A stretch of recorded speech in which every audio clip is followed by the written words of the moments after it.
Greetings, ladies and gentlemen, and welcome to this latest edition of RE260, where I take old stories I've narrated and update them to modern audio standards. This particular story is called To Ally with Humanity, written by Inferior Venom. As the latest session of the Galactic High Court got underway, it was hard for any present to remember a time when the spectator seats had been so completely filled. As a matter of course, many members of the galaxy's higher classes, political parties, and social elite could be found at any session of the court. The events themselves were, for the most part, incredibly dull affairs. Hours of debate and litanies of millennia-old legal auditory. But that was not the point. Those in attendance were simply displaying the power and influence that had earned them the seat. Today, however, the seats were packed. Everyone wanted to see history being made.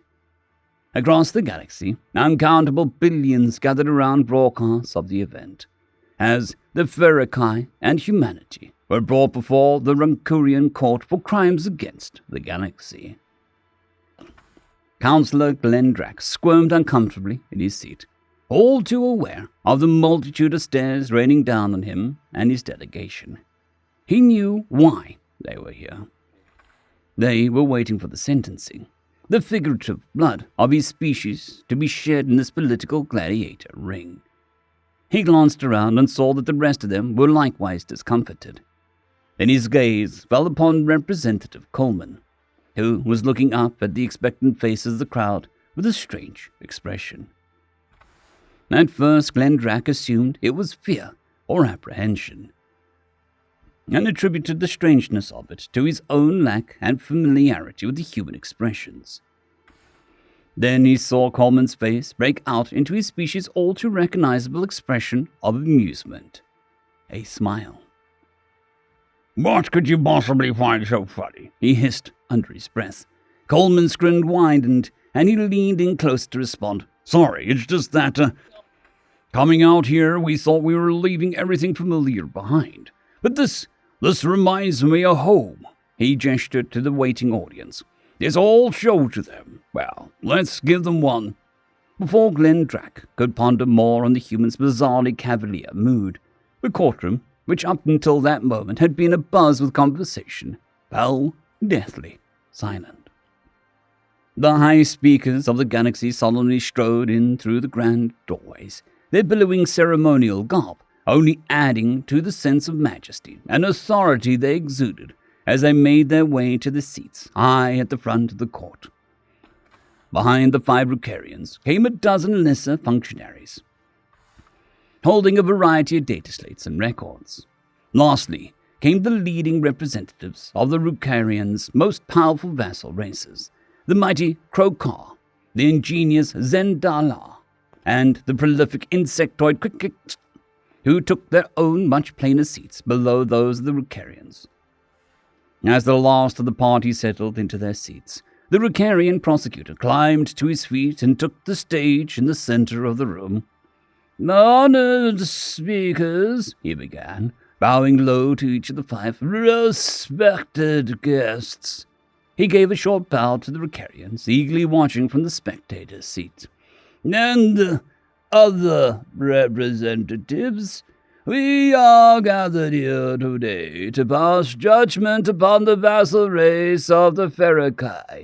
You will see evidence," he gestured here to the functionaries, who sat readying their various data storage devices, "that the Feck did knowingly elevate a lower species from a Tier 4 civilization to a low Tier 5 civilization, in direct violation of the Ascendancy Act of the Galactic Year 105902. Furthermore, it is the belief of the prosecution that the Feck did this with the intent to incite dissent, possibly even rebellion against the Rucarian Empire, and sought to use their newly acquired vassal race of humanity to bring disruption and chaos to the galaxy." The prosecutor's words brought an outpouring of murmurs from the stands as the shocking accusations were put forward. Normally, the High Speaker would tolerate no interruption of the court, but today they allowed it, wanting the crowd to be properly riled up and eager to see the Ferokai punished. Coleman's face had grown darker and angrier with each word the prosecutor spoke, and Glendrak had to grab his arm as he now went to leap to his feet. "Be still. Stay quiet," he hissed urgently. "You can't expect me just to let him get away with spouting that crap. It's all lies, all of it. It doesn't matter. You may not speak unless the High Speaker allows it. You'll only make it worse for us if you try. Be still and obey. If they are feeling generous, they will allow us to speak." "Allow us to speak," the human repeated incredulously. Before any more could be said, the High Speaker called for order, and silence descended again. "These are truly disturbing accusations, prosecutor," the foremost of them said, and Glendrak could feel his own indignation rise slightly, as he thought it was most likely been the High Speaker who told him what accusations to make. "You had better be able to support your claims. Show us your proof." The next few hours were grueling, as Glendrak had expected them to be. He knew his race's guilt had already been decided, and he knew the speakers knew that he would be willing to accept any plea bargain, any mercy they deemed to show him. But first, they needed to humiliate the Ferokai publicly and turn the whole galaxy against them. The prosecutor painted a convincing picture. He told of how the treacherous, scheming Ferokai had stumbled upon an impoverished backwater species barely capable of spaceflight, and had beguiled and tricked them with underhanded politics and displays of technological superiority into believing that they were rightful rulers of the galaxy. They had elevated the humans from little more than barbarians to a potent, FTL-capable race, all the while taking all the resources they wanted from their new allies. Their story was convincing, and effectively portrayed the Ferokai as scheming traitors, and the humans as ignorant dupes.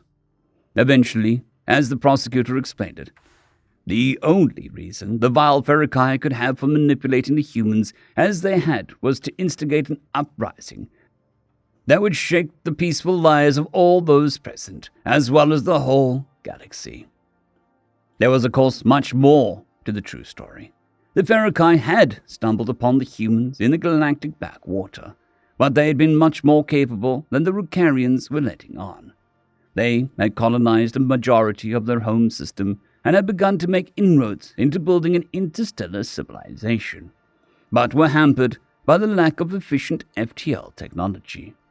They were, however, sitting on a massive untapped reserve of gaseous hydrogen in the 4 gas giants of their system. A deal had been struck. In exchange for technology, the humans had allowed the Ferokai mining rights. The exchange had been fair and mutual, and the two races were now allies, not rulers and vassals. The Ferokai could not have known that the humans would take to their new technology and advance their civilization as fast as they did. It had not been their intention to violate the Ascension Act and draw the Rukarians' ire. But of course, Glendrak knew that the truth would not suit the High Speaker's needs. They needed the Ferokai to be villains, deserving, in the eyes of the spectators, of whatever punishment they got. As the trial went on, Glendrak could feel Coleman's anger rising. He did not try to rise again, but merely sat, stewing in his indignation and rage. Finally, the prosecutor finished, and the leader of the High Speakers rose to his feet. "The evidence is damning indeed, Councillor Glendrak, and the guilt of your people clearly beyond question. You and your vassals have threatened the stability of the galaxy, and for that you must pay a heavy price. You and your people are to surrender 2/3 of your holdings. They will be shared amongst the other vassal races, and your homeworlds will be placed under military occupation indefinitely." Glendrak nodded, both relieved and dismayed in equal measure. On the one hand, the speakers seemed to have decided that making an example of the Ferokai did not need to extend to extermination. But on the other, this would utterly destroy whatever small amount of power they possessed in the galaxy. The loss of territory and resources would utterly cripple their civilization. Then he expected the death toll from poverty and starvation to be astronomical. He also felt a strong pang of guilt as he considered the humans, only recently introduced to the galactic scene and already so critically hamstrung. His attention was suddenly drawn to the Q representative, and the illuminated blue sign on the desk before her indicating that she wished to speak. He glanced at the high speaker for their reaction, and saw that they did not look overtly surprised, as though they had anticipated she might have something to say at this point. The sign turned green, and she stood up. "Most honorable high speakers, I request a small consideration to be made." Glendrak held his breath, hardly daring to hope that some mercy might be called for. "It occurs to me that the humans are as much victims in this case as the rest of us, deceived and misled as the prosecutor has told us they were." She gave the Ricarian a quick, pointed look at this, too quick for most to notice, but Glendrak did. "She doesn't buy his story at all," he thought, as the representative went on. "I must ask some mercy be shown to them. They could not have known the true ways of the galaxy, or known the laws being violated."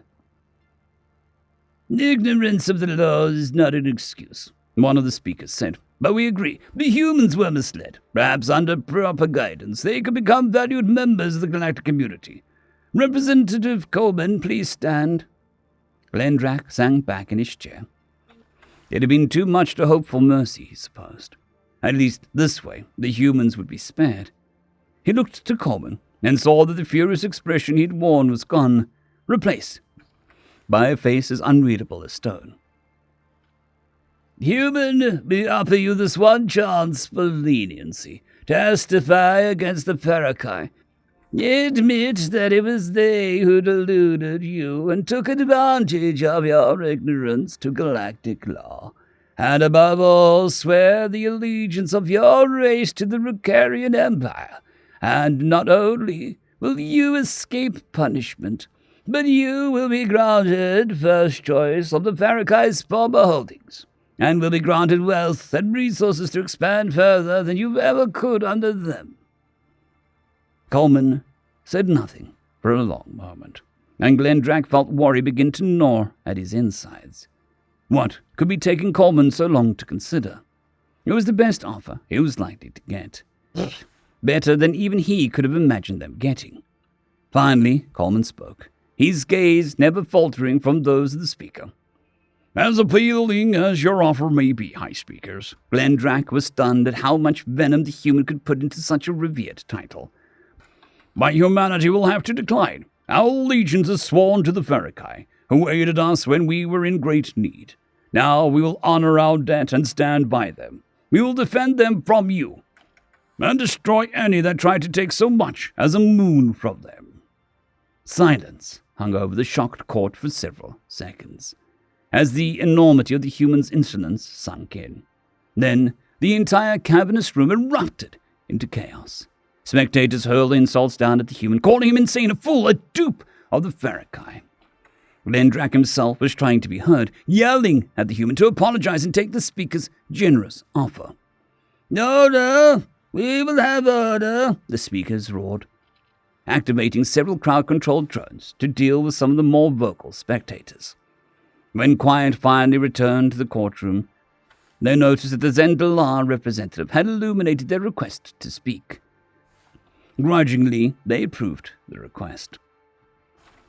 "I believe the human is once again speaking from ignorance," he said. His tone was not overtly condescending. If anything, Glendrak suspected that he was trying to get the human to take a hint. "He is undoubtedly speaking out of a misguided sense of loyalty, and believe in his race's strength and prowess." He addressed Coleman directly now. "Please understand, human. I do not mean to insult you, but our civilizations have existed for several times the length of yours. Our technologies are centuries ahead of yours, and our fleets many hundreds of times your size. Your courage is commendable, but please think rationally. Even combined with the Ferokai, you could not stand against the Ricarian armada, enhanced as it is by the Zendalar technology. Nor could you stop the endless tides of the Krikcha Hive's fleets, or the mighty warships of the Krukar. Consider the might of the races facing you, and please amend your previous statement. My statement doesn't need amending, Representative, said Coleman coolly. Whether one of you comes at us or all of you, no matter how badly you outnumber us or outgun us, we'll stand by our friends to the end.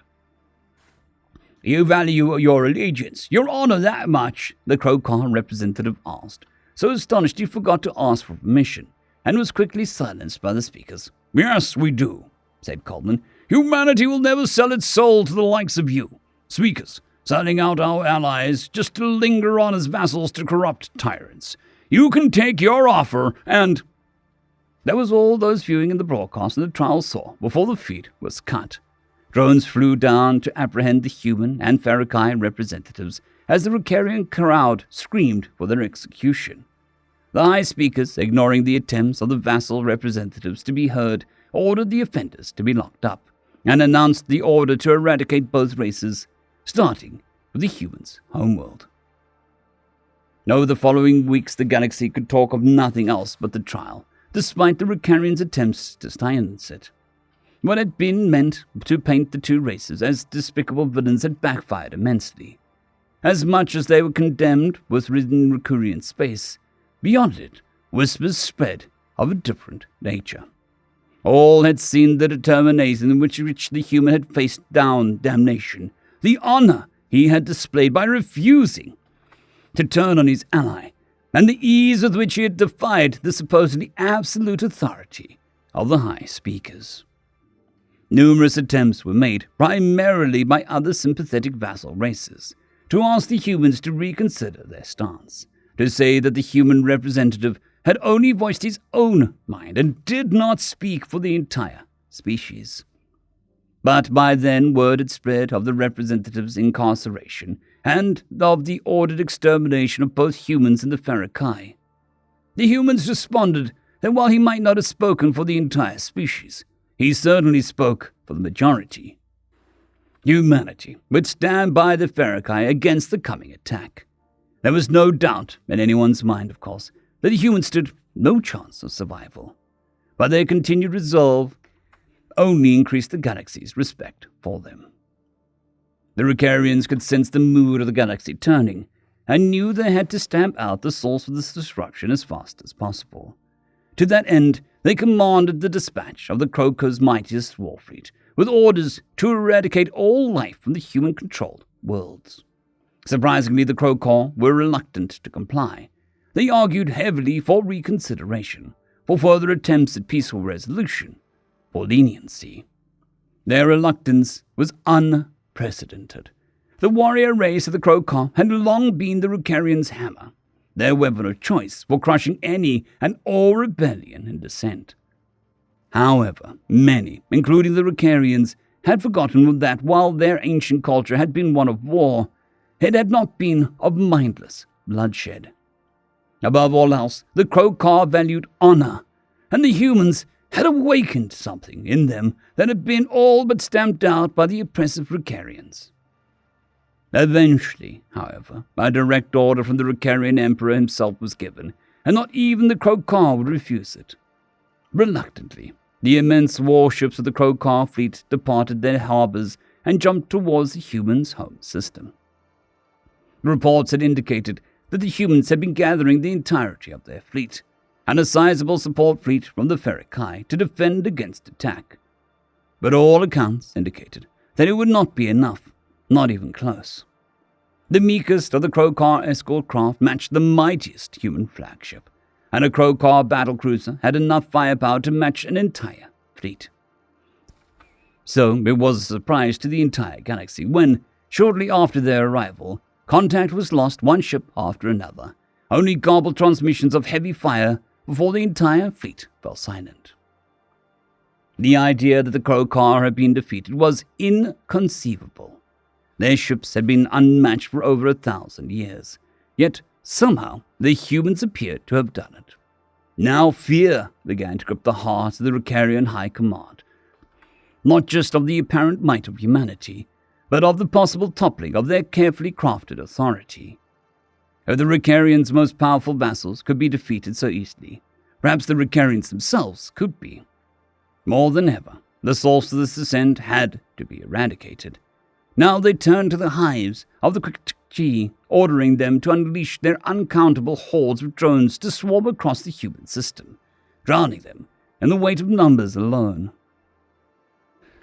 But the response from the hives was far from pleasing to the Ricarians. The Quick were unable to mobilize any force, for a terrible plague had sprung up from nowhere to incapacitate over 70% of their population. Worse still, the disease was preventing their breeder queens from producing anything but malformed stillbirths. Their remaining resources were being spent desperately searching for a cure before their species was wiped out. The suddenness and speed with which the Quick had been incapacitated naturally raised suspicion. Some whispered that the Quick had been the first and amongst the most vocal to call for peace and consideration for the humans. Those who knew about the Quick culture knew that they valued the bonds of family and friends above all else. It seemed all too convenient that they would be unable to mobilize to attack an enemy of the Ricarians so soon after the race they were being ordered to attack had demonstrated such impressive loyalty.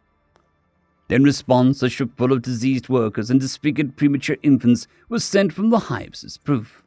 Now whispers turned to frightened talk that perhaps this was not coincidence, that the humans themselves were responsible.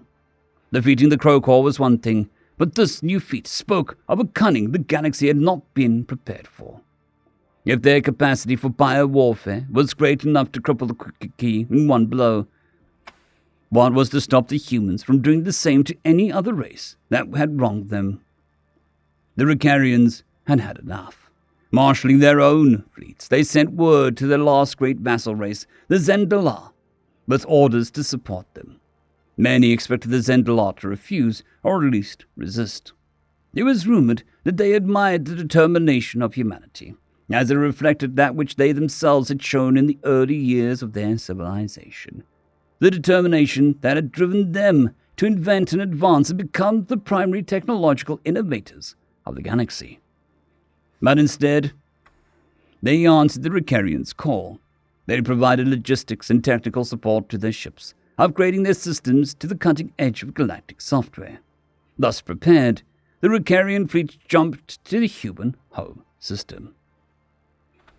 Even unaugmented by Zendalar technology, the Ricarian fleet had long been one of the great wonders of the galaxy. While they could not match the Quick for numbers, and on a ship-to-ship level, the Crowcore had greater firepower. As a whole, the Ricarian fleet was awe-inspiring. Each ship beautifully crafted and decorated, but no less lethal for all the cosmetic effort put into it. Even the highest estimates for the human/Verakai fleet numbers still put them at less than a quarter of the Ricarians' numbers. Yet none of that mattered at all when they beheld what awaited them around the human homeworld of Earth. An immense fleet filled the entirety of their vision. So numerous were the ships that the planet could not be seen behind them. Even worse, at the head of the fleet were a host of craft bigger and more powerful than anything in the Ricarians' arsenal. For a minute, stunned confusion reigned. None could understand how the surveys and reports could have been so horribly inaccurate. Then, as the ships drew nearer, the truth was revealed. The human/Verakai fleet was indeed small and weak, as the reports had suggested, but they made up only a fraction of the fleet's number. The vast majority of the ships arrayed against the Ricarians were the Kikiki hive ships, their countless warriors not incapacitated by disease after all.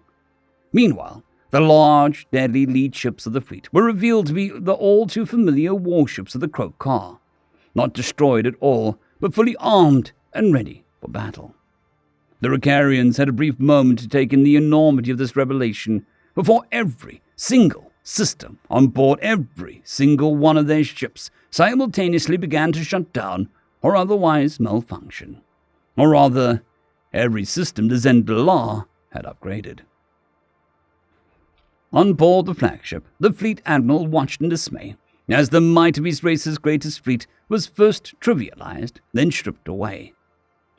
The bridge's communication screens opened up of its own accord, revealing a decorated human official flanked by similarly ranked Ferrikai, Krokar, Quikaki, and Zendalar. "Admiral," said the human, "we would like to negotiate the conditions of your surrender."